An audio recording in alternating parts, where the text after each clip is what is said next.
Heart beat scan ఒక్క second లోనే world class 640 slide CT scan ఇప్పుడు మీ విస్టా ఇమేజింగ్ బంజారా హిల్స్ లో.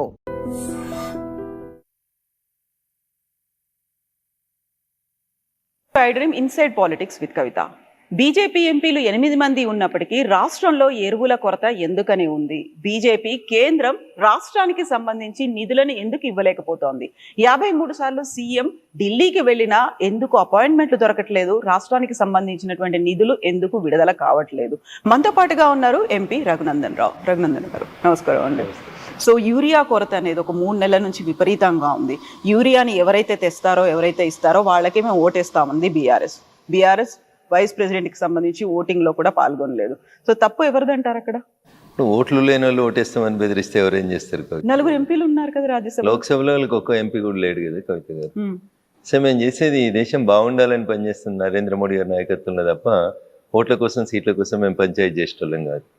యూరియా ఈ రాష్ట్రానికి కొంత డిలే, టెక్నికల్గా ఒక 1 వీక్ 10 డేస్ కొంత యూరియా డిలే ఉంటుంది, కానీ 100% రైతన్నలకి ఆగస్టు 1 వరకు ఎంత యూరియా కావాలో అంత యూరియాని అందించడం లోపల కేంద్ర ప్రభుత్వం 100% సఫలీకృతమైంది, చక్కగా పనిచేసింది.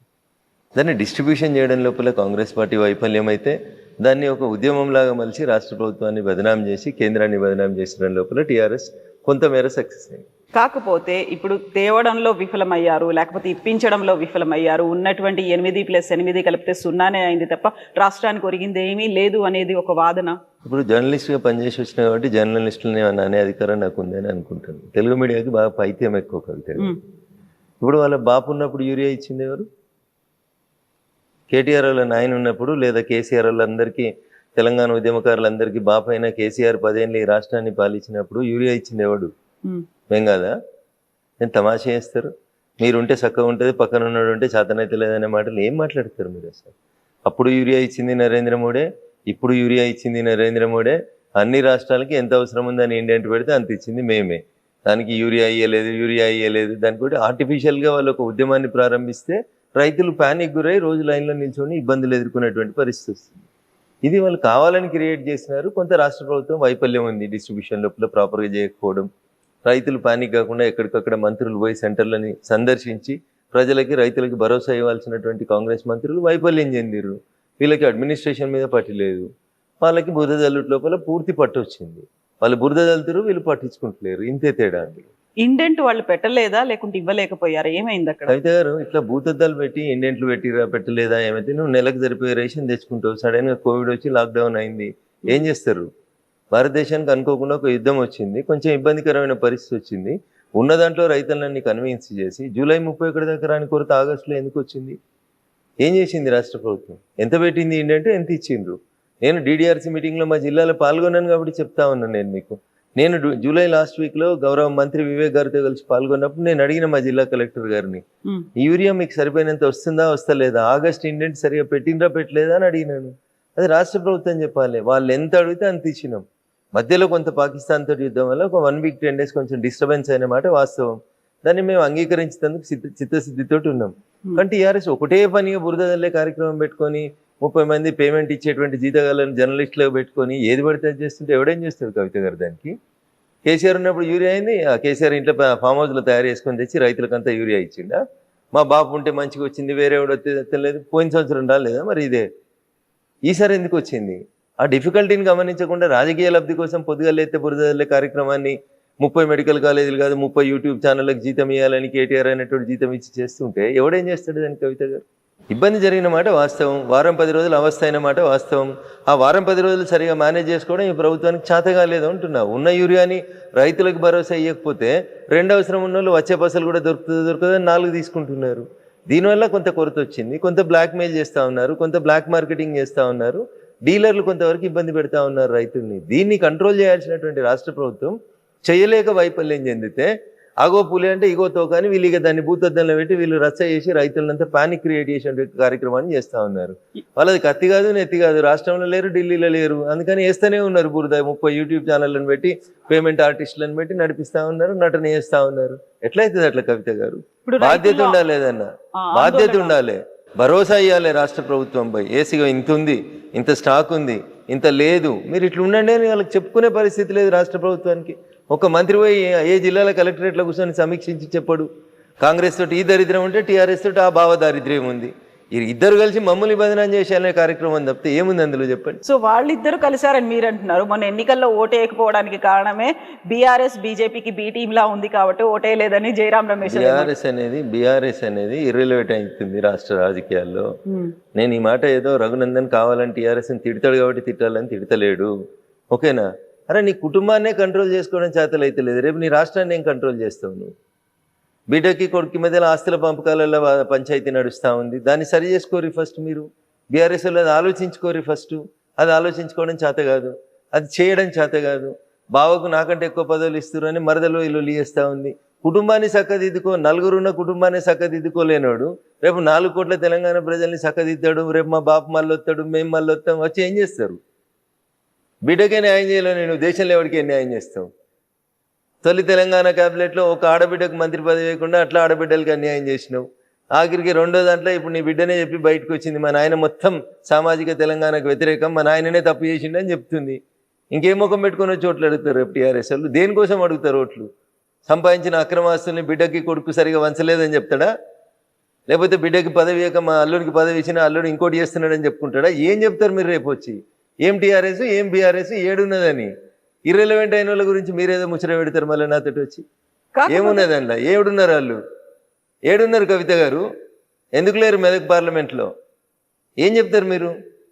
ప్రజాస్వామ్యం కడతాం, ప్రజలు ఓట్లు వేస్తారు. మీకు ఓట్లు వేస్తే లేరు కదా, రేపు ఇంకా వేయరు మీకు. నిన్న మన ఒక జర్నలిస్ట్ కృష్ణ అనుకుంటా మిత్రుడు 10 ప్రశ్నలు సమాజం ముందు నుంచి సర్వే చేసిండు. ఏమొచ్చింది సర్వే రిపోర్టు? మాకేం కాలే, మంచిగా ఉన్నామని బింకనాలు పొంకనాలు కొట్టి పొద్దుగల బావ ప్రెస్ పెడితే పొద్దుగుకి ట్వీట్ పెట్టుడు, గివే కదా వాళ్ళ పంచాయతీ, బావబొమ్మరిదిల పంచాయతీలే కదా. వాళ్ళు ఏం చేస్తున్నారండి వాళ్ళకి? మీరు చూడు, నేను చాలా స్పష్టంగా చెప్పదలుచుకున్నా మీకు. ఈ 18 నెలల్లో గత ఏడాది నుంచి హరీష్ రావు గారు ఒక జిల్లాకు వస్తే దానికి పోటీ కేటీఆర్ గారు ఇంకో జిల్లాకు పోవాలి. హరీష్ రావు గారు ప్రెస్ మీట్ పెడితే కేటీఆర్ గారు ట్వీట్ పెట్టాలి, హరీష్ ట్వీట్ పెడితే కేటీఆర్ గారు ప్రెస్ మీట్ పెట్టాలి, బావ సిరిసిల్లకు పోతే బామ్మది కరీంనగర్ పోవాలి. ఇది తప్ప వాళ్ళిద్దరి పోటీ పంచాయతీ తప్ప వాళ్ళు ప్రజలకు చేసింది ఏంది? ఏం చేసిర్రు? 10 ఏళ్ళలో మీరు చక్కదిద్దింది ఏందని? ఓ గ్రూప్ 1 పెడితే కోర్టుకు పోతుంది, గ్రూప్ 1 పోతుంది, గ్రూప్ 2 పోతుంది, గ్రూప్ 3 పోతుంది. అసలు ఎవరి కొంపల బంగారం వచ్చింది? మీ కొంపల తప్ప పక్కన కొంపల బంగారం రాలే. ఆఖరికి వచ్చిన ఆ బంగారాన్ని సరిగా వంచుతలేమనే కదా ఇలా బిడ్డి పంచాయతీ పెట్టిందంతా. దేని కొట్లాడుతున్నారు కవిత గారు వాళ్ళు? అన్నా చెల్లె దేని కొట్లాడుతున్నారు? బావమరదలు దేని కొట్లాడుతున్నారు? నేను మాట్లాడితే బీజేపీని నాకేదో కేసీఆర్ మీద కోపం ఉంది, కేసీఆర్ కుటుంబం మీద కోపం ఉందని కింద మళ్ళీ పేమెంట్ బ్యాచ్లో 200కి జీతం ఇచ్చి కామెంట్లు పెట్టిస్తుంటాడు కేటీఆర్ అనేటోడు. దుబాయ్లో సంస్థలు పెట్టుకొని సంపాదించుకున్న సొమ్ముతోటి. ఆడ కవిత అడిగిన దానికి సమాధానం చెప్పమను. మీ పతనం నాతోటే మొదలైంది, ఇంకా రేపు మొత్తం మిమ్మల్ని మొత్తం లేకుండా చేస్తాం ఇట్లే చేస్తే. మీరు ఈ పేమెంట్ బ్యాచ్లతోటి పైసలతోటి రాజకీయం చేయకూడదు దయచేసి. ప్రజలకు సేవ చేసి గెలువుండ్రి. నీ బిడ్డే నీ చెల్లె చెప్పింది కదా నాయనని మంచిగా చూసుకోమని, చూసుకో. పక్క రాష్ట్రం లేదు అయింది కదా జయలలిత గారికి, అట్లా కాకుండా చూసుకో, జాగ్రత్త పడు. రామన్నా అని ప్రాధాన్యపడుతూ చెప్పింది కదా, పైసల పంచాయతీ కాదు, ముందు నాయనని కాపాడుకోరు. నీకు నాయనని కాపాడుకోవడం రాదు, చెల్లెని కాపాడుకోవడం రాదు, మంచి మా మీద ఇరుసుకపడ్డమనేది యూట్యూబ్ ఛానల్ పెట్టి పేమెంట్ బ్యాచ్లు పెడితే ఏమవుతుంది కవిత గారు? ఇప్పుడు బీఆర్ఎస్ పార్టీలోంచి, అంటే అప్పుడు ఉన్నటువంటి టీఆర్ఎస్ పార్టీలోకి మీరు బయటికి రావడానికి కూడా ఒక కారణంతో అని చెప్పారు. అదే కారణంతోనే మీరు వచ్చిండ్రా? నేను ఏమంటున్నా, వాళ్ళ కుటుంబ పంచాయతీలో మమ్మల్ని ఎందుకు లాగుతారు? మీ పేరు చెప్పారు కదా అక్కడ. పోనీరు, చెప్పేటోళ్ళు చెప్పుకుంటూనే వాళ్ళకి ఎలా అవసరం వచ్చినప్పుడు ఇది చేసుకుంటారు. మనకెందుకు కవిత పంచాయతీ? వాళ్ళ సాగు వాళ్ళు చావనీరు. సో వచ్చినటువంటి రీజన్స్ అన్ని ఏంటనుకుంటున్నారు? ఇవన్నీ రీజన్స్ తోనే నేను నన్ను ఎందుకు బయటికి పంపిరేంది అనేది నేను బయటకు వచ్చినప్పుడు కుండ బద్దలు కొట్టినట్టు చెప్పిన. ఓకేనా? తిట్టేకాడికి తిట్టినా, శాపనార్థాలు పెట్టేకాడికి పెట్టినాం, చేసేకాడికి చేసినాం. ఇది కాదు కొట్లాడాలి వ్యతిరేకంగా నిలబడాలనుకున్నాం. ఏ నోరైతే కేసీఆర్ గొప్పోడు, తెలంగాణ గొప్పదని చెప్పిందో, తెలంగాణ తెచ్చుకుంటేందుకు ఆయన ఉపయోగపడతాడని చెప్పిండో అదే నోరు చెప్పింది. వచ్చిన తెలంగాణ నేను దోసుకొని పెడుతున్నాడు, మళ్ళీ ఎవరికి వస్తే వ్యతిరేకంగా కొట్లాడినేమో వాళ్ళకే ఇస్తున్నాడు అని మళ్ళీ కొట్లాడింది ఇదే రఘునందన్ రావు నోరు. మంచిని మంచి అన్నం, చెడు చెడు. సార్ ఇప్పుడు బీఆర్ఎస్ బీజేపీకి బి టీం కాదా? ఈ ప్రశ్న అడిగేటువంటి రిపోర్టర్లకి మీ క్వాలిఫికేషన్ ఏందని అడగాల్సి వస్తుంది. ఒక రాజకీయ పార్టీ ఇంకొక రాజకీయ పార్టీకి బి టీం ఎందుకు అవుతుంది? ఎందుకు అవుతుంది అంటున్నా. కేసీఆర్ అనేటోడు ఇఫ్తార్ విందులు ఇస్తాడు, మేము ఇఫ్తార్ విందులలో పాల్గొంటామా? పార్టిసిపేట్ చేసుకున్నారు కదా. వాళ్ళు ముస్లిమ్స్కి రిజర్వేషన్స్ కావాలని కొట్లాడతారు కేసీఆర్ వాళ్ళు. కాంగ్రెస్ కొట్లాడుతుంది. కాంగ్రెస్ బీఆర్ఎస్ ఒకటవుతుందా? బీజేపీ బీఆర్ఎస్ ఒకటవుతుందా? ఎట్లా అడుగుతారు మీరు ఆ ప్రశ్నలో అంటున్నా? ఏ సిద్ధాంతంలో పోలికుంది? మాకు దేశం ఫస్ట్, మా నాయకుడు 24 గంటలలో 18 గంటలు పనిచేస్తాడు, వాళ్ళ కుటుంబం ఫస్ట్. అవునా? వాళ్ళకి 24 గంటలు ఫామ్ హౌసే ఫస్ట్, వాళ్ళకి ఆస్తులు దోసుకోవడం ఫస్ట్, మాకు ఈ దేశం కోసం చచ్చిపోవడం ఫస్ట్. ఇక వాళ్ళకి మాకు బీఫ్ టీంలు ఎట్లయితే ఏం పొంతన ఉంటుంది? ఏం పోలికుందని అడుగుతారు. బీఆర్ఎస్కి ఏం సిద్ధాంతం ఉంది? ఏం సిద్ధాంతం ఉంది బీఆర్ఎస్? తెలంగాణ తొలి ముఖ్యమంత్రి దళితుడే, చెప్పిన మాట మర్చిపోవాలి. తెలంగాణ ఫస్ట్ క్యాబినెట్లో మహిళలు ఉండరు, ఆకాశంలో సగం ఆడబిడ్డలు ఎట్లు ఇయ్యరు అంటాడు అవసరం వచ్చినప్పుడు. మళ్ళీ ఆయన ఇలా ఆడబిడ్డలు కనబడారు. రెండో క్యాబినెట్లో బీసీలు ఉంచారు. తెలంగాణ జనాభాలో 185% బీసీలు, ఎస్సీలు, ఎస్టీలు. ఇది జూన్ 2014లో కేసీఆర్ గారు నిండు శాసనసభలో చెప్పిన మాట. ఏడిచ్చిండు మంత్రి పదవులు, ఏడిచ్చిండు మంత్రి పదవులు. 3 బీసీలకి ఇస్తే ఒక బీసీని అర్ధరాత్రి తీసి పారేసిండు. అవునా? ఏమున్నది మరి వాళ్ళకి సామాజిక న్యాయం అంటే? ఏమేదో చెప్తుంది సామాజిక న్యాయం అని మా చెల్లె కవిత. పూలే బొమ్మ పెట్టాలి అసెంబ్లీలో. అరే మీ నాయన ముఖ్యమంత్రి ఉన్న 10 ఏళ్ళు ఏడున్నావు నువ్వు? ఏడున్నావు అంటున్నా. అప్పుడు ఎందుకు పెట్టలే పూలే విగ్రహం? అప్పుడు ఎంపీ నువ్వు, ఎమ్మెల్సీ ఎందుకు పెట్టలే? నాయన నేను పూలే విగ్రహం పెడతాను ఎందుకు పెట్టలే అసెంబ్లీలో? ఇలా దానికి సంతకాల సేకరణ అని ఓ రోజు కోదండరామ్ గారింటికి, ఓ రోజు లేని గద్దర్ గారింటికి, ఓ రోజు ఇంకోళ్ళ ఇంటికో ఏదో సంతకాలు చేస్తుంది. ఈ మీద ఉద్ధరిస్తున్న సమాజాన్ని అని తిరుగుతుంది. ఏం ఉద్ధరిస్తుంది? నవ్వుతురు జనాలు. 10 ఏళ్ళు పెట్టడం చేతగలిగాని ఈమెకి ఈమె ఇలా పూలే పేరు చెప్పుకొని తిరుగుతుంది. సామాజిక తెలంగాణ అంట. మీ నాయన చేసిందే నువ్వు చేస్తా ఉన్నావు. ఎట్లా వస్తుంది మీతోటి సామాజిక తెలంగాణ? మాతోటి వస్తుంది కవిత గారు. మేము 170 మందికి ఇచ్చినాం కేంద్ర క్యాబినెట్ లోపల. వాళ్ళు ఇయ్యలే, టీఆర్ఎస్ వాళ్ళు ఇప్పుడున్న కాంగ్రెస్ వాళ్ళు ఇయ్యలే. మీరేమో టీఆర్ఎస్ మా బీ టీం అంటాడు, బీఆర్ఎస్ వాడేమో కాంగ్రెస్ బీజేపీ ఒకటి అంటాడు. ఎందుకు ఒకటైతాం అంటున్నా? మాకు ఎవరితోటి ఏం అవసరం ఉందని ఒకటైతాం? మాకు ఏం అవసరం వాళ్ళతోటి? మా సిద్ధాంతానికి వాళ్ళ సిద్ధాంతానికి పొత్తు ఎక్కడుంది, పొంతన ఎక్కడుంది, సారూప్యత ఎక్కడుంది? 30 ఏళ్ళు దేశాలకి అధ్యక్షులుగా వాళ్ళే ఉంటారు. ఒక పార్టీ ఉంటే ఆ పార్టీకి మొత్తం వాళ్ళే, జీవితకాలం వాళ్ళే అధ్యక్షులు, జీవితకాలం వాళ్ళే ప్రైమ్ మినిస్టర్లు ఉండాలి, వాళ్ళ కుటుంబాలే ప్రైమ్ మినిస్టర్లు ఉండాలి. వాళ్ళతో మాకు పోలికి ఎక్కడిది? టీఆర్ఎస్ వాళ్ళు అంటారు కాంగ్రెస్ బీజేపీ ఒకటి అంటారు. ఎట్లా ఒకటి అవుతుంది? ప్రతి 3 ఏళ్ళకి ఎవరున్నా సరే మేము అధ్యక్షుడిని మార్చేస్తాం, ఎంత పెద్దోళ్ళనైనా కానీ. మ్యాక్సిమం అంటే 2వ అవకాశం ఇస్తుంది మా పార్టీ. ఎట్లయితుంది కవిత గారు? ఎట్లా బీటీం అవుతుంది బీఆర్ఎస్? ఏ లెక్కన బీటీం అవుతుంది చెప్పు? ఏ సిద్ధాంతం ప్రకారం బీటీం అవుతుంది? కాంగ్రెస్ వాళ్ళది నోరా మోరా వాళ్ళు ఆలోచించుకోవాలి. రాహుల్ గాంధీ అంటాడు ఓటు చోరీ అయింది అంటాడు, ఎంపీల ఓట్లు చోరీ అయినాయి అంట. ఏం మాట్లాడతారు కవిత గారు? ఈయన ఇట్లా మాట్లాడతాడు కేటీఆర్, ఆయన అట్లా మాట్లాడతాడు. ఏం మనుషులు వీళ్ళు అసలు? ఓటు చోరీ అవుతుంది అంటే ఏంది? నువ్వు ఎవరిని అవమానిస్తున్నావు? ఎంపీలను అవమానిస్తున్నావా? నీ పార్టీ ఎంపీలను అవమానిస్తున్నావా? నీ పార్టీ ఎంపీలు ఎట్లా నువ్వు చెప్తున్నారు? వాళ్ళు ఆత్మప్రబోధానుసారం వేస్తే వేసి ఉంటారు. అక్కడ విప్లేదు కాబట్టి వేసి ఉంటారు. దానికి ఎవడు ఏం చేస్తాడు? ఇండి కూటమి ఎంపీలు వేస్తే వేసి ఉంటారు. నీకేంది ఉంటారు? నీకు నియంత్రణ లేదు. నీకు పార్టీ మీద నియంత్రణ లేదు, మీ ఎంపీల మీద నియంత్రణ లేదు, ఎంపీలకు నీ పార్టీ అధికారంలోకి వస్తుందనే విశ్వాసం లేదు. సో ఎవరుంటారు నీతో పాటు? ఎందుకుంటారు? పడవ మునిగిపోతుందని తెలిస్తే ఈత వచ్చిన వాళ్ళంతా పడవలకి వెళ్తే దుంకి వెళ్ళిపోతుంటారు కవిత గారు. మునిగేదాకా ఎందుకుంటారు పడవలో? ఎప్పుడు అవకాశం వచ్చినప్పుడు అప్పుడు అటు దుంకి వెళ్ళిపోతూనే ఉంటాడు కదా. మునిగిపోయే పడవలు ఏ రాజకీయ నాయకుడు ట్రావెల్ చేస్తాడు? సో ఇప్పుడు మీరు ఈ మాటలన్నిటిలోనూ ఓట్ చోరీతో పాటుగా అన్నది సిబిఐ, ఈడీలు, ఐటీ ఈ అన్నిటినీ త్రిశూల వ్యూహాన్ని అమలుపరుస్తున్నారని అదే రోజు కదా రేవంత్ రెడ్డి కూడా కాళేశ్వరం ప్రాజెక్ట్ మీద సిబిఐకి ఇస్తోంది అని. మీరు ఈ ప్రశ్న రాహుల్ గాంధీనో రేవంత్ రెడ్డినో అడగాలి. కాంగ్రెస్ వాళ్ళు చేసిన తప్పులకు వచ్చి బీజేపీ వాళ్ళని సమాధానం చెప్పమంటే మాకు ఏం అవసరం ఉందని సమాధానం చెప్తాం. ఆ ట్వీట్ చేసినప్పుడు కింద మీరు కౌంటర్ పెట్టాలి. అరే వారి బుడ్డోడా, ఇది ఈ సిబిఐని ఈడీని తీసుకొచ్చింది బీజేపీ పార్టీ నరేంద్ర మోడీ గారు కాదురా బాబు, మీ నాయనమ్మ మీ తాత ఉన్నప్పుడు తెచ్చిరు, వాళ్ళని అడుగురా పోయని అడిగిపోయి అడిగిరారా పోయా అని చెప్పాలి. గట్లా ఏది ఎప్పుడు వచ్చిందో తెలియని వాళ్ళు మాట్లాడితే ఆ నిమిషానికి ఎవడో పక్క నుండి ట్వీట్ చేస్తాడు. ఆఫీసులో బ్యాక్ బెంచీల్లో ఫ్రంట్ బెంచీల్లో కూర్చున్నాడు, అంతేగా నేను చదివి ట్వీట్ చేస్తాడా? మరి ఇప్పుడు కాళేశ్వరం ప్రాజెక్ట్ లో సిబిఐ అంటే ఏమవుతుంది అనుకుంటున్నారు మీరు? నాకు తెలియదు, అది ఇచ్చిరో అయ్యలేదో ఏమవుతుందో కాలం నిర్ణయిస్తుంది, చూద్దాం. అది మధ్యలో కోర్టుకు పోయినట్టుంది కదా, కొద్దిగా ఓపిక ఉందాం. సామాజిక న్యాయం, బీసీలకి 42% రిజర్వేషన్లు, ఇదేమవుతుంది? ఎక్కడి దాకా వెళ్తుంది? మేము ఇస్తున్నాం కదా, మాకు అవకాశం ఉన్న ప్రతి చోట మేము ఇస్తున్నాం. కాంగ్రెస్ లాగా ముస్లిమ్స్తో కలిపి ఇచ్చేటువంటి ఆలోచన మాకు లేదు. మేము డాక్టర్ బిఆర్ అంబేద్కర్ గారు రాసిన రాజ్యాంగాన్ని ఫాలో అవుతాం. డాక్టర్ బిఆర్ అంబేద్కర్ గారు రాసిన రాజ్యాంగంలో ఎస్సీలకి ఎస్టీలకి రిజర్వేషన్లు ఇవ్వమన్నారు, కానీ మైనార్టీలకు రిజర్వేషన్లు ఇవ్వమని చెప్పలేదు. అయినా కవిత గారు బిలో 10 ఉంటే మైనార్టీస్ అవుతారు, మోర్ దెన్ 10 అయినాక వాళ్ళు మైనార్టీస్ ఏంది, వాళ్ళకి మైనార్టీ రిజర్వేషన్ ఏంది, వాళ్ళని తెచ్చి బీసీ రిజర్వేషన్లో పెట్టేటువంటి తెలివి తక్కువ పని ఏంది. ఎట్టి పరిస్థితుల్లో కూడా వాళ్ళకి రిజర్వేషన్స్ ఇవ్వం మేము. సో దీనికి చట్టబద్ధత వస్తుంది అనుకుంటారా? కోర్టుకు వెళ్తారా? ఏమైనా పోని, వాళ్ళు ఎడికైనా పోని. కోర్టు ఏం చెప్తుంది? భారత రాజ్యాంగాన్ని దాటిపోయి పనిచేయమని చెప్తుందా? రాజ్యాంగం ఫ్రేమ్ ఎంతుంటే గంతల్ని పనిచేయమని చెప్తుంది. రాజ్యాంగబద్ధమైనటువంటి విషయాల్ని రాజ్యాంగబద్ధంగానే పరిష్కరించమని చెప్తుంది. రాజ్యాంగం లిమిట్ని దాటి పనిచేయమని ఎవరెట్లా చెప్తారు కవిత గారు? ఇప్పుడు 42% రిజర్వేషన్ ఇయ్యనంత వరకు స్థానిక సంస్థల ఎన్నికలు రావు వాళ్ళకి ఎన్నికలు పెట్టే ధైర్యం లేక వాళ్ళ మాట మాట్లాడితే నేనేం చేస్తాను? గెలిచి నీకు ఇవాళ 18 నెలలు 20 నెలలు అవుతుంది, ఇవాళ దాకా ఎలక్షన్స్ పెడతలేరు మీరు.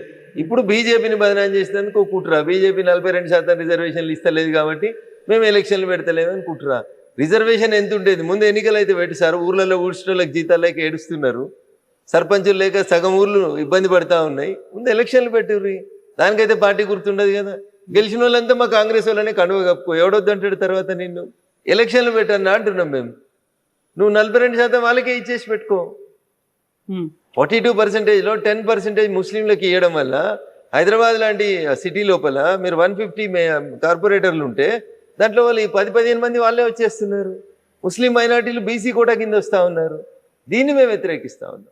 సో ఇప్పుడు మీరు కిషన్ రెడ్డి గారి గురించి చెప్పారు, ఆ అధ్యక్షుడి గురించి మాట్లాడిన తర్వాత వెరీ రీసెంట్గా బీజేపీ నుంచి బయటకు వెళ్ళినటువంటి రాజా సింగ్, ఆయన ఎందుకు కిషన్ రెడ్డి గారికే సవాళ్ళు విసురుస్తున్నారు, ఛాలెంజ్లు చేస్తున్నారు, మన ఇద్దరం పోటీ పడదాం, రాజీనామాలు చేసి రమ్మని?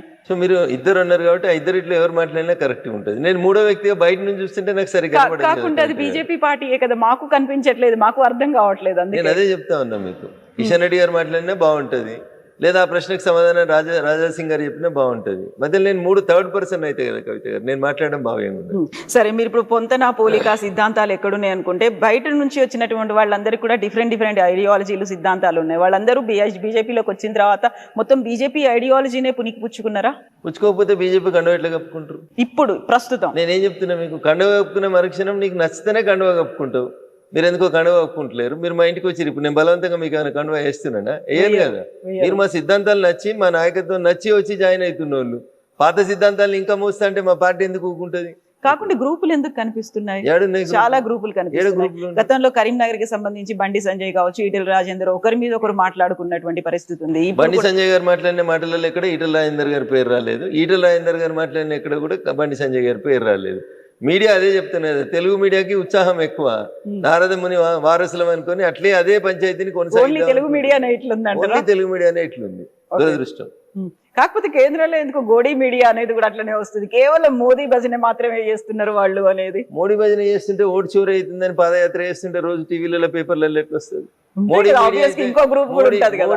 మోడీ మీడియా అయితే రాహుల్ గాంధీ బొమ్మలు ఎట్లా కనబడుతున్నాయి? ఓటు చోరీ చేసిండని రాహుల్ గాంధీ మాట్లాడితే టీవీలలో ప్లేట్ బ్రేకింగ్లు ఎట్లా వస్తాయి? రావు కదా. మోడీ మీడియా అయితే రాహుల్ గాంధీ అనే పేరే రాదు కదా టీవీలలో. మేము స్వేచ్ఛ ఇచ్చినాం కాబట్టి మీరు ఏదైనా మాట్లాడుతున్నారు. మేము ఉన్నట్టు మాట్లాడుతున్నాం కాబట్టి మీకు బాధ అనిపిస్తుంది. మేము నిజంగా నియంతృత్వం పోతే మీరేడ మాట్లాడతారు? అంత మోడీ మీడియా అయితే వేరే పేర్లు ఎందుకు కనబడతాయి ఈ దేశం లోపల? We are free. మేము మళ్ళీ చెప్తా ఉన్నాం, బిఆర్ అంబేద్కర్ గారు రాసిన రాజ్యాంగం ప్రకారమే అందరినీ పనిచేసుకోమని అడుగుతున్నాం. దాన్ని మీరు ఎక్కువ ఫాయిదా ఉటాయిస్తున్నారు, అయినా మేము మౌనంగా భరిస్తా ఉన్నాం. ఓకే, సో ఇప్పుడు తెలంగాణ బీజేపీలో ఏం జరుగుతుంది అంటే, ప్రశాంతంగా కొత్త అధ్యక్షుడు రామచంద్రరావు గారి నాయకత్వంలో భారతీయ జనతా పార్టీ కార్యక్రమాలన్నీ బాగా చేసుకుంటూ ముందుకు సాగుతుంది. కాకపోతే రాజా సింగ్ ఇప్పటికి కూడా కిషన్ రెడ్డి కావాలనే తన ప్రెషర్ ని అప్లై చేస్తూ ఉన్నారు, చేయాల్సిన పని చేసుకొని.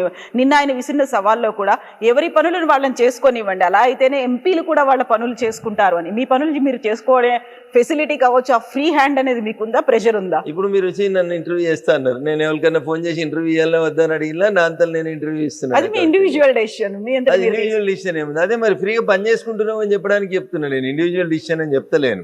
టీవీలోకి ఇంటర్వ్యూ ఇవ్వద్దు రామచంద్రరావు గారు చెప్పలేదు, చెప్తే రాజా సింగ్ గారు ఎట్లా ఇస్తారు ఇంటర్వ్యూలు? ఇయ్యరు కదా. సో ఆయన ఛాలెంజ్లు అయితే విసురుతున్నారు. ఆ తర్వాత గ్రూపులు ఉన్నాయి, సమాధానం గ్రూపులు 100% నాకైతే కనబడతలేవు. మరి మీ అద్దాలు పెట్టుకొని చూస్తే నాకేమైనా కనబడతాయి తెలియదు, నాకు అద్దాలు రాలేదు, ఇంకా నాకు గ్రూపులు కనబడతలేదు. ఓకే, ఈ అద్దాలు గ్రూపుల కోసం కాదులేండి చూడడానికి, కానీ యాక్చువల్ గా అంటే ఆ చూపులో ఇక్కడ తేడా ఉంది అని అర్థం. నా చూపులోనే ఉందా? మరి సోషల్ మీడియా, జర్నలిస్ట్ మిత్రులు, సోషల్ మీడియా ఏముంది? అది మీ ఇష్టం ఉన్న మీ చేతిలో సెల్ ఫోన్ ఉంది, మీ నోటికి వచ్చింది రాస్తారు, దానికి ఎవరిని జవాబు చేస్తారు? మీకు జవాబుదారితనం లేదు, నేనేం చేయాలి దానికి?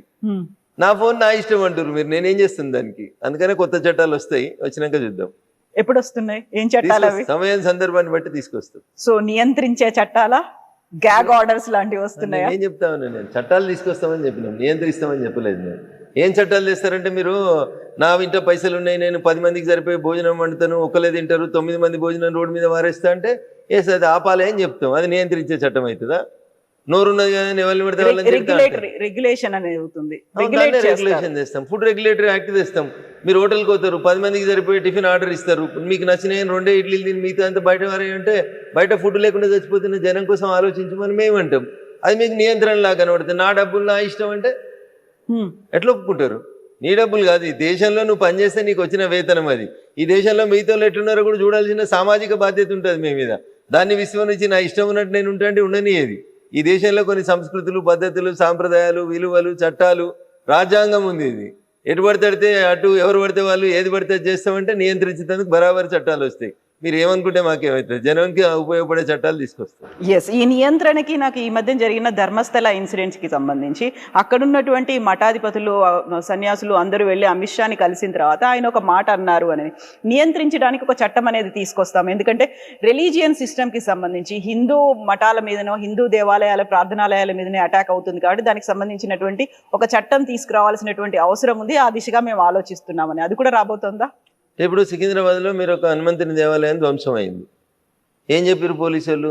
ఓ మతిస్థిమితం లేని కర్ణాటకకు చెందిన వ్యక్తి చేసిండు అని చెప్పారు. తర్వాత నా పార్లమెంట్లో వచ్చి సదాశివపేటలో ఒక హనుమంతుని గుడి ధ్వంసం అయింది. అదేదో మతిస్థిమితం లేనోడు పోయి చేసిండు అన్నారు. రీసెంట్గా ఒక 1 month బ్యాక్ నేషనల్ హైవే మీద రుద్రారం అనే విలేజ్లో హనుమంతుని విగ్రహం ధ్వంసం అయింది. వీళ్ళంతా పక్క రాష్ట్రాలకు వెళ్ళి వచ్చి మతిస్థిమితం లేని వాళ్ళు వచ్చి 100 kilometers ట్రావెల్ చేసి వస్తుంటే వాడికి మధ్యలో మసీదు కనబడతలేదా? రోడ్డు మీదనే ఉంటాయి కదా మసీదులు. వాడికి దారిలో ఎక్కడ చర్చి కనబడతలేదా? 200 kilometers ఒక హనుమంతుని కూడా కనబడుతుందా? అంటే దేవాలయాల మీద దాడులు జరుగుతుంటే మౌనంగా చూసుకుంటూ ఉండాలన్నా మేము? 180% ఉన్న హిందువులు మౌనంగా ఉండాలి, 10% లేని వాళ్ళు వచ్చి రోడ్ల మీద మా మసీదుని ముట్టొద్దు, మేము రోడ్డు మధ్యలో కడతామంటే సపరేట్ కూకోవాలన్నా? సుప్రీంకోర్టు చెప్పింది కదా, ఏ ప్రార్థనా మందిరం ఉన్నా తీసేయమన్నది. తీసేస్తాం, తప్పకుండా తీసేస్తాం, నిలబడి తీసేస్తాం, నిల్చోబెట్టి తీసేస్తాం సందర్భం వచ్చినప్పుడు. నువ్వు దాన్ని నియంత్రిస్తున్నట్టేవా తల్లి, ఇంకేమంటావో నీ ఇష్టం. చట్టం ముందు అందరూ సమానం అనేది మేము చెప్పదలుచుకున్నాం, చెప్తాం, అదే మాట చెప్తాం.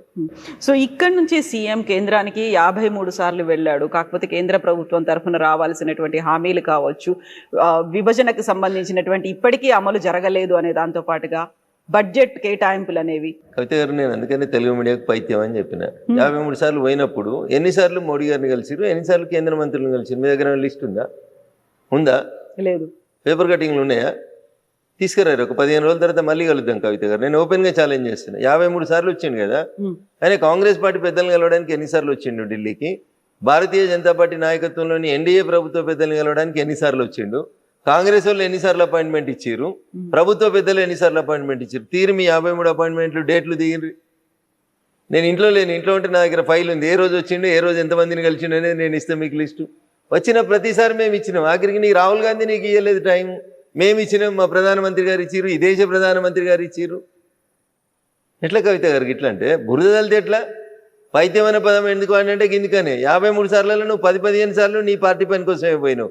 దానికి కూడా కేంద్రానికి పోయినా అని చెప్తావు. ఫండ్స్ ఇచ్చే విధానం, అరే మీ యూపీఏ ప్రభుత్వం అధికారంలో ఉన్నప్పుడు రేవంత్ రెడ్డి గారు కాంగ్రెస్ పెద్దలారా, యూపీఏ 1 యూపీఏ 2 హయాంలో మీరు 32% ఫండ్స్ని, డివల్యూషన్ ఆఫ్ ఫండ్స్ అని ఒక చట్టం ఉంటుంది, దాని ప్రకారం డెవల్యూషన్ ఆఫ్ ఫండ్స్ ప్రకారం కేంద్రానికి ఎన్ని రావాలి, రాష్ట్రాలకు ఎన్ని రావాలని ఫండ్స్ పంచుతారు. 32% పంచేటోళ్ళు మీరు. ఆక్స్ఫర్డ్లో చదువుకొని ప్రపంచంలో గొప్ప ఆర్థికవేత్త అన్న మన్మోహన్ సింగ్ గారు ఈ దేశాన్ని పాలించిన 10 ఏళ్లలో కేంద్రం నుంచి రాష్ట్రాలకు వచ్చిన నిధులు 32% అయితే, భారత ప్రభుత్వం నరేంద్ర మోడీ గారు ప్రధానమంత్రి అయిన మే 2014 నుంచి ఇప్పటిదాకా మేము ఇస్తున్న నిధులు ఎవరు అడగకముందు మేము పెంచింది 42% పెంచినాం. కవిత గారు మీకు ఎందుకు కనబడతలేవు? అందుకనే మళ్ళీసారి ఎల్వి ప్రసాద్ పోయి కళ్ళు మళ్ళీ మంచి చెక్ చేసుకోరని చెప్తున్నాం. మీరు 53 సార్లు వచ్చింది మా కోసం కాదు, డివల్యూషన్ ఆఫ్ ఫండ్స్ రాసింది మేం కాదు, భారత రాజ్యాంగంలో ఫండ్స్ పంపిణీ ఎట్లా జరగాలని చెప్తే గట్లే చేస్తూ ఉన్నాం.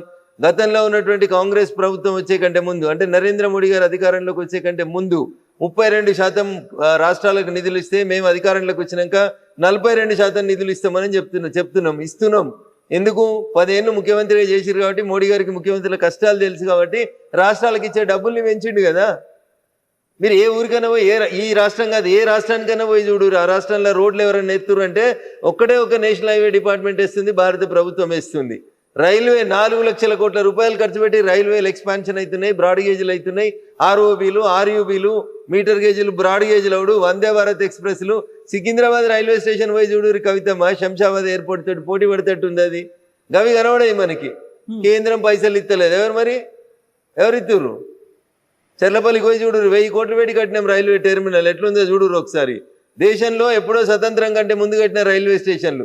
తెలంగాణలో 42 రైల్వే స్టేషన్ల రూపురేఖలు ఎట్లా మారినాయో చూడు. ఇప్పుడు రైల్వే స్టేషన్లలో ఎస్కలేటర్లు వచ్చినాయి కవిత గారు. మీరు ఎప్పుడైనా రైలు ఎక్కితే తెలుస్తుంది. పోయి సికింద్రాబాద్ రైల్వే స్టేషన్ చూడుర్రి, చెర్లపల్లి రైల్వే స్టేషన్ చూడుర్రి. అరే నిన్ననో మొన్ననో పేపర్లో రాసుకుంటున్నాడు రేవంత్ రెడ్డి, ఫ్యూచర్ సిటీకి వెళ్ళి అమరావతి దాకా రోడ్ ఎత్తాడట 12 లైన్లు. పైసలు ఎవరు ఇస్తున్నారు కవిత గారు? మేమే ఇస్తున్నాం. కోమటిరెడ్డి వెంకటరెడ్డి గారు చెప్తారు, హైదరాబాద్ టు విజయవాడ మేము 8 లైన్ల రోడ్ చేస్తున్నాం. పైసలు ఎవరు ఇస్తారు? గ్రీన్ఫీల్డ్ ఎక్స్ప్రెస్ హైవే భారత ప్రభుత్వం నరేంద్ర మోడీ గారు ఇస్తారు. సూర్యాపేటకి వెళ్ళి ఖమ్మం పోవాలంటే ఇంతకుముందు 3 గంటలు పడుతుండే కవిత గారు, ఇప్పుడు గంట కూడా పట్టది. ఎవరు ఇచ్చిరు నేషనల్ హైవే? భారత ప్రభుత్వం నరేంద్ర మోడీ గారి నాయకత్వంలో ఇచ్చింది. ఏం మాట్లాడతారు కవిత గారు? పైసలు వస్తా లేకపోతే మీరు ఒక్కసారి గట్ల పోరి, ఇంకా మేడ్చల్కి వెళ్ళి, కొంపల్లికి వెళ్ళి, అత్వెల్లి గట్ సైడ్ పోయి రండి. రోడ్డుకి నరకం నరకం కనబడుతుంది రోడ్డు మీద. ఇలా 6 లైన్స్ రోడ్ వేసి 1200 కోట్లు ఇచ్చి పని చేపిస్తా ఉన్నాం. నా పార్లమెంట్ కాన్స్టిట్యున్సీ ప్రారంభమయ్యే బిహెచ్ఎల్ దగ్గరికి రండి.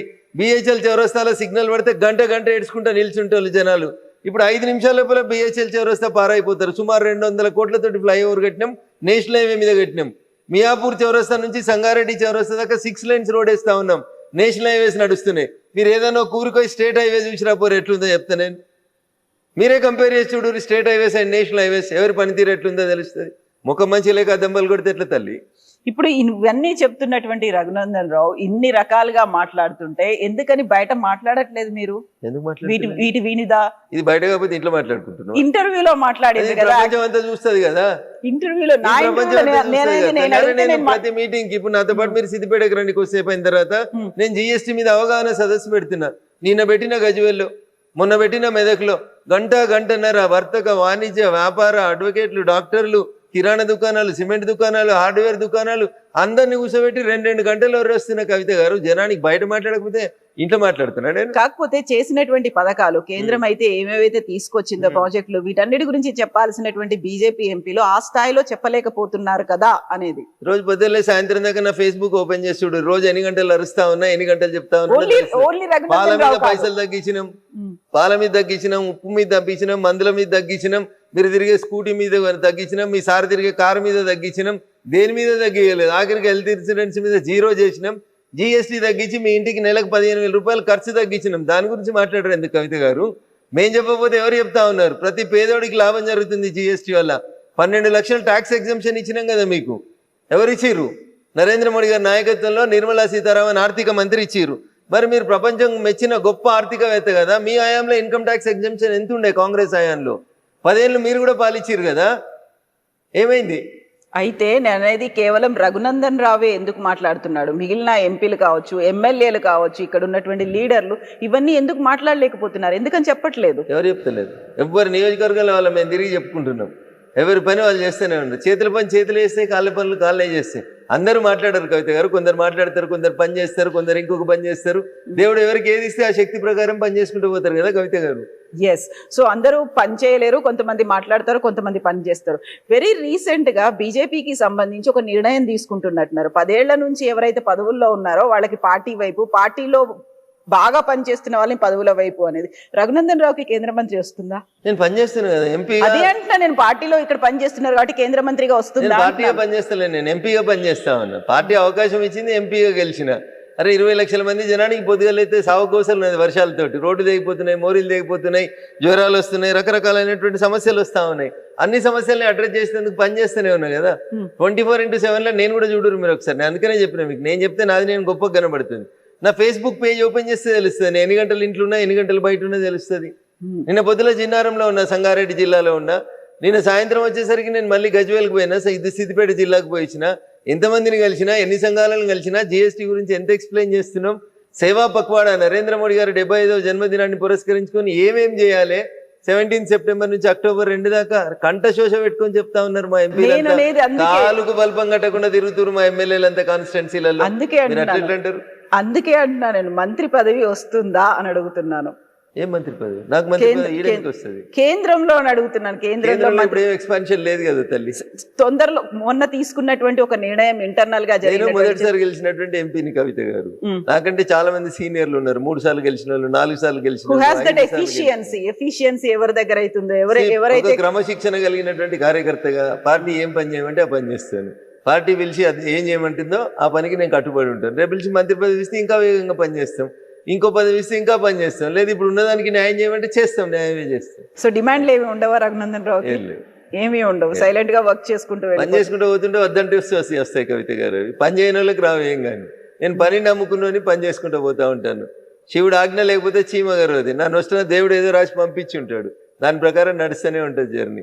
Either you can change my life or I can change your life. Exactly. So ఇప్పుడు జిహెచ్ఎంసీ ఎలక్షన్స్ కి సంబంధించి అవుతాయి అంటారా? ఎప్పుడుండే ఛాన్సెస్ ఉంటాయి? జూబ్లీ హిల్సే కాలేదు, జిహెచ్ఎంసీ దాకా ఎందుకు పోతారు కవిత గారు? పొద్దుగా లేచి ఛాయ్ తాగురు, అప్పుడే బిర్యానీ ఎట్లా తింటారు? బిర్యానీ సాయంత్రం దాకా ఎప్పుడైనా తినవచ్చు, ముందు ఛాయ్ తాగురు. జూబ్లీ హిల్స్ కానీ జూబ్లీ హిల్స్ అయినాక జిహెచ్ఎంసీ పెట్టాలన్నా వద్దా? ఇప్పుడు సర్పంచ్ పెట్టిండు కదా, ఎంపీటీసీ పెట్టిండు కదా, మున్సిపాలిటీ పెట్టిండు కదా, అట్లే జిహెచ్ఎంసీ పెట్టడా చూద్దాం. జూబ్లీ హిల్స్ ది ఎట్లా ఉండబోతుంది ఏమనుకుంటున్నారు మీరు? 100% భారతీయ జనతా పార్టీ అభ్యర్థి గెలుస్తాడు. ఎవరుంటారు? పార్టీ ఎవరిని నిర్ణయిస్తే వాళ్ళు ఉంటారు. ఓకే, దెన్ వాట్ అబౌట్ ఆ 10 గారు కూడా దరఖాస్తు చేసుకోవచ్చు, ఇంకా జాయిన్ అవ్వలేదు, అవ్వకుండా జాయిన్ పెట్టుకోవచ్చు దరఖాస్తు. ఓకే, జిఎస్టీ మీద అంత గొప్పగా మాకు సాయం చేసింది కాబట్టి నేను ఒక పేదింటి ఆడబిడ్డని నేను పోటీ చేస్తాను, మీరు వచ్చి కూడా పెట్టుకుంటే పరిశీలిస్తాం, అట్లా ఎవరైనా రావచ్చు. ఓకే. సో ఇప్పుడు 10 మంది ఫిరాయింపు ఎమ్మెల్యేలకు సంబంధించి ఏమవుతుందని అనుకుంటున్నారు వాళ్ళు? ఇంకా బీఆర్ ఏం కాదు, ఏం జరగదా? అది ఏమైతే తల్లి, సుప్రీంకోర్టు చెప్పింది స్పీకర్ ని నిర్ణయం తీసుకోమన్నది, 3 నెలల్లో నిర్ణయం తీసుకోండి, చర్యలు తీసుకోండి అంది. 3 నెలల్లో తీసుకోండి అని చెప్పలేదు, తీసుకుంటారని ఆశిస్తున్నాం అన్నది. చేస్తావా చేస్తావా అనలేదు సుప్రీంకోర్టు, చేస్తారని ఆశిస్తున్నా అన్నది. ఆశించడాన్ని ఇప్పుడు వాళ్ళు ఒక ఆదేశం ఇచ్చిర్రు, ఈయన పాటిస్తాడు, 3 నెలల్లో వింటాడు. ఒక్క ఎమ్మెల్యే కూడా పార్టీ మారలేదనే రాసిచ్చిర్రు, దాని మీద నిర్ణయం ఇస్తాడు, అయిపోయి ఇంకే అంతే. వాళ్ళు ఆదేశించిర్రు, ఈయన చించుతాడు, అంతే. ఏముంటది తల్లి అందులో? ఇంకంతకు మించి ఏం జరగదు. నాకున్న పరిజ్ఞానం మేరకు అంతకంటే ఎక్కువ ఏమవుతుంది కవిత గారు? సరే, ఇప్పుడు మనం ధర్మస్థల ఇప్పుడు వాళ్ళు ఇష్యూస్ చెప్పినారు కదా, ఎమ్మెల్యేస్ అంత రాసిన రాతపూర్వకమైన సమాధానంలో మేము పార్టీ మారలేదు, మేము ముఖ్యమంత్రి గారిని పనుల కోసం అని పోయి కలిస్తే ఆయన జాతీయ జెండా ఉన్నటువంటి 3 రంగులు కప్పిండు, అది కాంగ్రెస్ కండువా కాదు, అలా చేయి గుర్తు లేదు అన్నాడు, అయిపోయాయి. దేరెంటిసా పంచాయతీ, ఇంకేం పడైంది? సో ఆన్సర్ బానే ఉందా? సఫిషియంట్ గానే ఉంది అంటే తెలుగు కల వకీళ్ళు రాసి ఇచ్చారు దానికి సమాధానం. గట్లా ఉండాలి కదా తెలుగు కల వకీళ్ళు కూడా. అంటేనే తెలుగు కలవాడు కదా, క్లయింట్ కాపాడుకునేటోడు వకీలు కదా, కలిసి వచ్చేట్టుగా ఉన్నది వాళ్ళకి. అంటే అడ్వాంటేజ్ ఏంటంటే అక్కడ పార్టీ కండువా జాతీయ జెండా ఉన్న కండువా 2 దాదాపు ఒకే రకంగా ఉంటాయి కాబట్టి అది వాళ్ళు డిఫెన్స్ తీసుకోవడానికి కలిసి వచ్చినట్టు కనబడ్డది. ఇప్పుడు అలా బండ్ల కృష్ణమోహన్ రెడ్డి గారు అని ఒక ఎమ్మెల్యే ఉన్నారు, గద్వాల ఎమ్మెల్యే గారు, మీకు గుర్తుండాలి. ఆయన ఒకసారి ఒక పోలీస్ స్టేషన్లో పోయి కంప్లైంట్ పెట్టిండు, గుర్తుందా కవిత గారు? ఏమని పెట్టిండు? కాంగ్రెస్ వాళ్ళు వాళ్ళ ఫ్లెక్సీలో నా బొమ్మ పెడుతుర్రని ఆయన ఎఫ్ఐఆర్ చేయించిండు. అంటే దాని అర్థం ఏంది కవిత గారు? ఏం చెప్పు, నాకు తెలియక అడుగుతున్నా. కాంగ్రెస్ వాళ్ళ ఫ్లెక్సీలో ఈయన ఉన్నాడు అంటే కాంగ్రెస్ వాళ్ళు వాళ్ళ ఫ్లెక్సీలలో నా బొమ్మ పెట్టుకున్నారు, తప్పుగా నా బొమ్మను పెట్టి ప్రచారం చేస్తున్నారని ఎమ్మెల్యే పోయి పోలీస్ స్టేషన్ లో కంప్లైంట్ రిజిస్టర్ చేయించి వచ్చిండు. ఆయన కాంగ్రెస్ లో ఉంటే కేసు ఎందుకు రిజిస్టర్ చేపిస్తాడు? సో అంటే ఆయన బీఆర్ఎస్ అని మీరు అంటున్నారు? నేను అంటలేను తల్లి, ఆయన చెప్పింది చెప్తా ఉన్నా, నాకేం అవసరం, నేను ఆయన వకీల్ కాదు, నాకు సంబంధం లేదు. సో ఇప్పుడు మనం ధర్మస్థల గురించి మాట్లాడుకుంటే, ధర్మస్థలలో ఏం జరిగిందని అనుకుంటున్నారు? ఎందుకని అంత మాస్ బరియల్ అనే దేశవ్యాప్తంగా ఒక నెగటివ్ ప్రొపగండా అయింది? మన పక్కన ఉన్నటువంటి పొరుగు దేశాలను మీరు గమనిస్తా ఉన్నారు, లెఫ్ట్ వింగ్కి సంబంధించినటువంటి మేధావులన్నీ కలిసి దేశాలను అస్థిరం చేసి, చిన్న భిన్నం చేసి, పార్లమెంట్లను తగలబెట్టించి, ప్రైమ్ మినిస్టర్లు ఇళ్ళని తగలబెట్టించి, అంత నానా న్యూసెన్స్ ఎవరు చేస్తూ ఉన్నారంటే ఈ విచ్చలవిడితనానికి అలవాటు పడ్డటువంటి లెఫ్ట్ వింగ్కి అనుబంధంగా పనిచేసేటువంటి వ్యక్తులు, ద సోకాల్డ్ మేధావులు. ఎవడో పైసలు ఇస్తే వీడు ఆ మేత తిని ఏమంటారు, ఆవు గడ్డి తిని పెండబెట్టినట్టు చేసేటువంటి మూర్ఖులు వీళ్ళంతా. ఆ దేశంలో ఉండి ఆ దేశాన్ని పతనాలు కోరుకుంటున్నారు. శ్రీలంకలో 3 ఏళ్ల కింద అదే అవుతుంది, 2 ఏళ్ల కింద బంగ్లాదేశ్లో అవుతుంది, 4 రోజుల కింద పక్క నుండి ఇంకో దేశంలో జరుగుతుంది. ఎందుకు జరుగుతున్నాయి ఇవన్నీ? ఎందుకు జరుగుతున్నాయి? ఎవరి వల్ల జరుగుతున్నాయి? ప్రజాస్వామ్యంలో ఒక పద్ధతి ఉంటుంది, ఎలక్షన్లకి ఓటుకి మీకు నచ్చని నాయకుడు ఉంటే ఎలక్షన్లో దించడానికి ఒక అవకాశం ఉంటుంది. ఏంది పంచాయతీలన్నీ ఎందుకు జరుగుతున్నాయి ఇవన్నీ ఒకసారి ఆలోచించరు మీరు, దయచేసి ఆలోచిస్తే ప్రజలకు అర్థమవుతుంది. హిందూ మతం మీద బురద జల్లేందుకు జరుగుతున్నటువంటి కుట్రలు కుతంత్రాలు కాకుండా ధర్మస్థలంలో ఏం జరుగుతుంది? కేరళ ఎంపీ వైపు ఏళ్ళు ఎందుకు పోతా ఉన్నాయి? ఎవరా కేరళ ఎంపీ? ఆయనకి ధర్మస్థలకి ఏం సంబంధం? ఆయన ఏ మతం మీద దాడి చేస్తూ ఉన్నాడు? ఆయన ఏ మతాన్ని పాటిస్తూ ఉన్నాడు? ఒకసారి ఆలోచించరు దయచేసి. సో అది మ్యాటర్ కోర్టులో సబ్జుడీస్ అయినప్పుడు ఇప్పుడు నేను ఇంతకంటే ఎక్కువ మాట్లాడలేను కాబట్టి కవిత గారు నిజం కొద్ది రోజులు ఆగు, ఆలస్యంగానైనా బయటకు వస్తుంది. నేపాల్లో జరిగిన తర్వాత వరుసగా 3 కంట్రీస్ లో అయింది, అవి కూడా మన నైబర్ కంట్రీస్ అయిన తర్వాత మన దగ్గర కూడా అలాంటి రివోల్ట్ అనేది వస్తుంది అనేటువంటి విశ్లేషణలు ఎందుకు వినిపిస్తున్నాయి? మీరు యూత్ బయటికి రండి, జెన్జీ మీరు యాక్టివ్ గా ఉండండి అనేటువంటి నినాదాలు కూడా సోషల్ మీడియాలో ఎందుకు కనిపిస్తున్నాయి? ఎందుకంటే నేను చెప్పిన పైత్యం ఎక్కువ కనబడతాయి, మేత ఎక్కువైంది కాబట్టి కనబడుతున్నాయి. పక్క దేశాలకి వెళ్ళి వీళ్ళకి జీతం ఇచ్చేటో డబుల్ జీతం ఇస్తుంది కాబట్టి మాట్లాడుతున్నారు అంతే, అంతకంటే ఎక్కువ ఉంటుంది. వీళ్ళతో అయ్యేది ఏంది అంటున్నా, వీళ్ళతో ఏం కాదు గుర్తుపెట్టుకోరు. ఈ దేశానికి ఒక సంస్కృతి ఉంది, ఈ దేశంలో ఉన్న యువతకు ఒక ఆలోచన ఉంది. పక్క దేశాలలో జరుగుతున్నటువంటి సంఘటనలను చూసి అట్లాంటి సంఘటన జరగకుండా ఈ దేశాన్ని ఎట్లా కాపాడాలనో ఈ దేశంలో ఉన్న యువతకు తెలుసు. కాబట్టి పట్టుమని 10 మంది పేమెంట్ తీసుకునేటువంటి పేమెంట్ ఆర్టిస్టుల కోసం ఈ దేశ యువత ఏదో చేస్తారని అనుకోవడం వాళ్ళ మూర్ఖత్వం. సో ఇప్పుడు బీజేపీ రాష్ట్రంలో ఎప్పుడు అధికారంలోకి వస్తుంది అనుకో, వచ్చే ఎన్నికలు ఎప్పుడు వస్తే అప్పుడు వస్తాయి. ఇమ్మీడియట్ గా దానికి తగ్గట్టుగా కంప్లీట్ సమాయత్తమైందా? ప్రజలు ఓట్లేసి ఒక పార్టీని అధికారంలోకి తేవాలని నిర్ణయించుకున్న తర్వాత కవిత గారు 1983లో ఎన్టీ రామారావు తెలుగుదేశం పార్టీ పెట్టినప్పుడు ఏముండే కవిత గారు? అప్పుడు ఏముండే తల్లి చెప్పు? 9 నెలల్లో పార్టీ పెట్టి అధికారంలోకి తీసుకొచ్చారు. Bharatiya Janata party is a party with difference. సిద్ధాంతం కోసం, కమిట్మెంట్ కోసం అనేక మంది కార్యకర్తలు చచ్చిపోతూ సంవత్సరాల తరబడి నుంచి ఎత్తిన జెండా కోసం కొట్లాడుతున్నటువంటి కమిట్మెంట్ ఉన్న కార్యకర్తలు ఉన్న పార్టీ భారతీయ జనతా పార్టీ. దీనికి సన్నద్ధం ఏముంది కవిత గారు? ప్రజలు ఓట్లు వేయాలనుకోవాలి. 10 సంవత్సరాల టీఆర్ఎస్ పాలన చూసారు, 5 ఏళ్ళు ఉంటుందో లేదో నాకు తెలియదు కానీ 5 ఏళ్ళ కాంగ్రెస్ పాలన చూస్తారు. ఇక అప్పుడు ఎవరికి ఓటు వేయాలనుకుంటారు ప్రజలు?